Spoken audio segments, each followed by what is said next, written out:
So my next guest presidential campaign, pretty much like the assemblyman's here, but he's not getting any traction. Why is it? It seems his message is falling on deaf ears, in fact, and he really was ahead of this before anyone.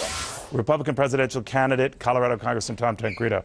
Congressman, I do not mean to bash your presidential prospects, but on this one issue where you've been ahead of really most anyone on a national basis, it's not gelling. What's going on?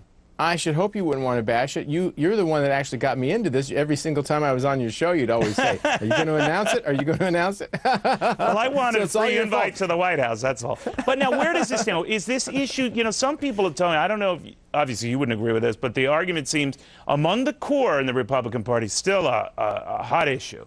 Among the broader party, not so much so. What do you make of it? That is hard to say. And I'll tell you, this whole thing is a difficult thing to analyze from my point of view. I have to start from a position where certainly name recognition, when it's compared to the guys who are in the top tier, so to speak. Good point. And especially the money that they have, that I certainly don't have. So we're going to start from a relatively small base. But look what happened in Iowa, in the straw poll. I ended up fourth out of a field of about 10, I think, 9 or 10, and frankly, the day before we went in, I was still polling at like 2%.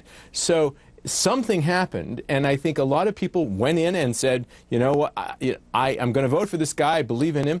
And I ended up, as I say, in a fairly respectable position considering the You know what I think candidates. hurts you, Congressman? I think there's so many of you running for president in a debate when Sure. My friends and colleagues like Britt Hume have to moderate these things. There are like 50 of you up there, and you all have to give your piece and your say.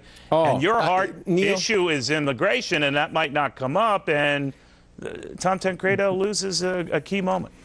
There have been more than one, I think 3 or 4 debates.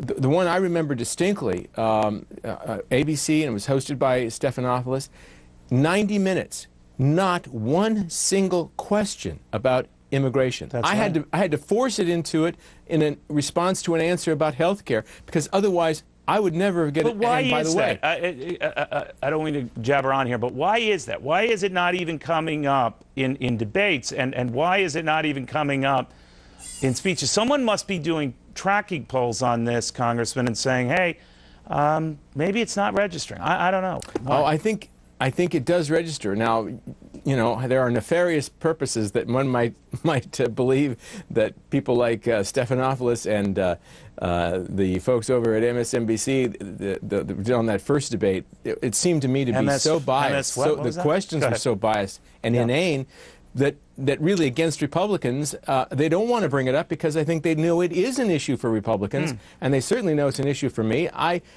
It's hard to say, and I don't think everybody's out to get me. That's not it at all. It's just that I know I don't. When you're up against guys with huge personal fortunes and lots of money in their campaigns, it's always going to be tough. But I'll tell you what, if I can do well, what I know about political history is the consensus crowd always gets it wrong. So we'll see.